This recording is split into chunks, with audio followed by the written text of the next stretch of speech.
እውቀት አለማወቅ አሉ ለሶስት ይከፈላል አሉ። አንደኛው ረጁሉን የድሪ ወየድሪ አነሁ የድሪ ያቃል አሉ። አንዳንዱ ሰው ያቃል እንደሚያውቅም ያውቃል። ይህንን ሰው ተማሩበታል።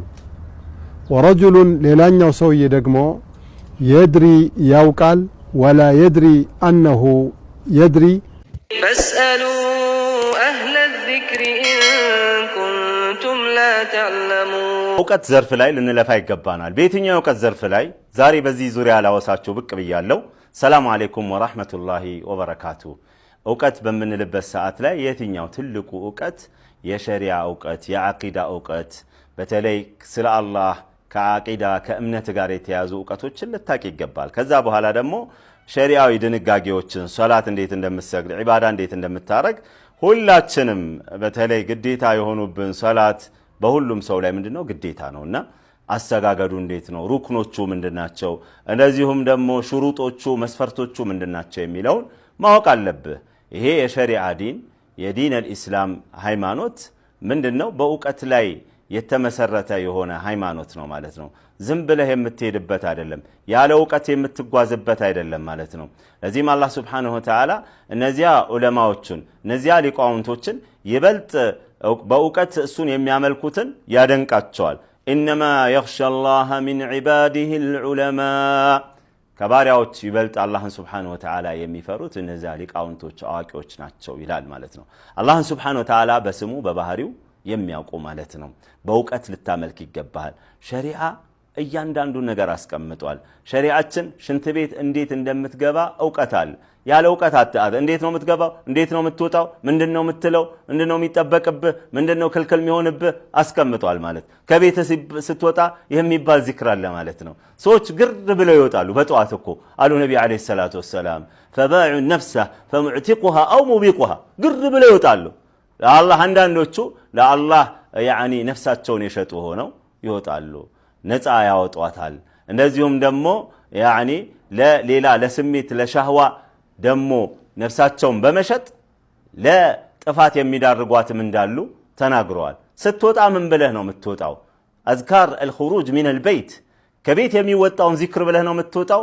ቢስሚላህ ተወከልቱ على الله ولا حول ولا قوة إلا بالله اللهم إني أعوذ بك أن أضل أو أضل أو أذل أو أذل أو أظلم أو أظلم أو أجهل أو يجهل علي።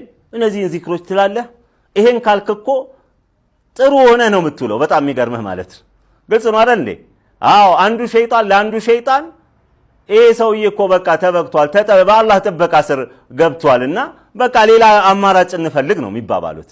ግልጽ ነው አይደል እንዴ? ስለዚህ የሸሪዓ እውቀት ካለህ ሸይጣንን ማሸነፍ ትችላለህ፣ ጎበዝ ትሆናለህ፣ በጥሩ ሁኔታ አላህ የሚወደውን ነገር ሁሉ ትሰራለህ ማለት። አለበለዚያ ስትወጣ ራሱ ገና ለሸይጣን ለሐዋ ስሜትን ሸጠ ከወጣ ገና ስትወጣም እየተነጫነሽ ከወጣ ከቤትህ ሚስትህን ተሳርበህ ከወጣ የቤት ወጪ አልሰጥም ብለህ ከወጣ ሸይጣን ያኒ ምን ይሾምብሃል ማለት፣ ቂብላህን ያጠፋብሃል።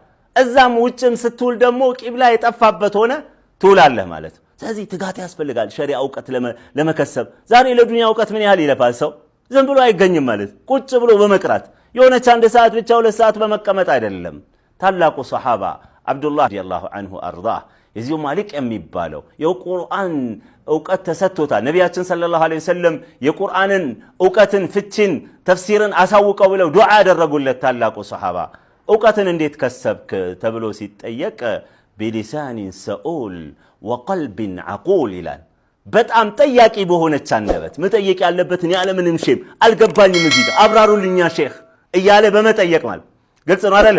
እንዲሁም ደግሞ ወቢቀልቢን ዓቁል በምታከማች በምትይዝ በሆነች አቅል ይላል ማለት። በዚህ ሰምተ በዚህ ማፍሰስ አይደለም፣ መሰብሰብ አለብን። ከወንጀል እየተቀጠብክ ኢልምህን ማዳበር ኢልማችንን ማዳበር አለብን። ወፈቀ አላሁ الجميع والسلام عليكم ورحمة الله وبركاته።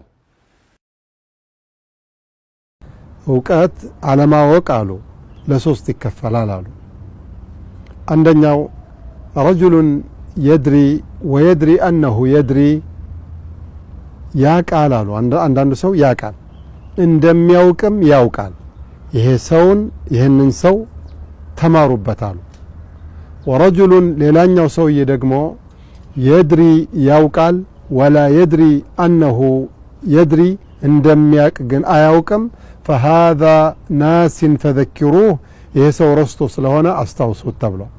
ወረጁሉን ሌላኛው ሰውዬ ደግሞ የድሪ ላ የድሪ አያውቅም ወየድሪ አነሁ ላ የድሪ እንደማያቅ ግን ያውቃል ፈሃዛ ጃሂሉን ፈዓሊሙህ ይሄ ሰው እማያውቅ ስለሆነ አስተምሩት አሉ።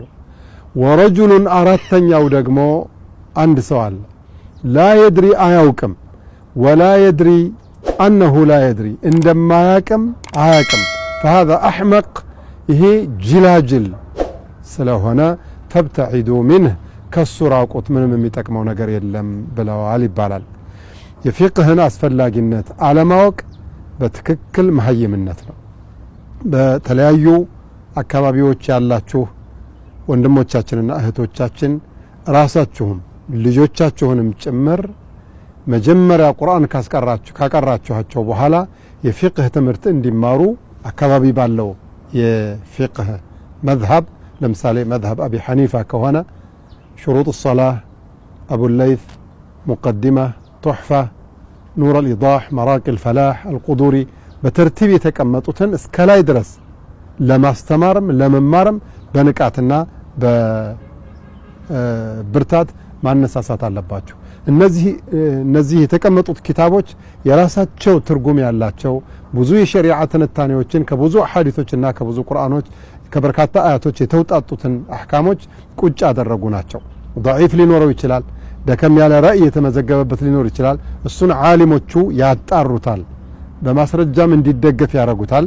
የሆነ መስአላ ላይ የሆኑ አቋሞች ሊኖራቸው ቢችልም በመሰረቱ ግን ፊቅሁ በጣም አስፈላጊ ነው።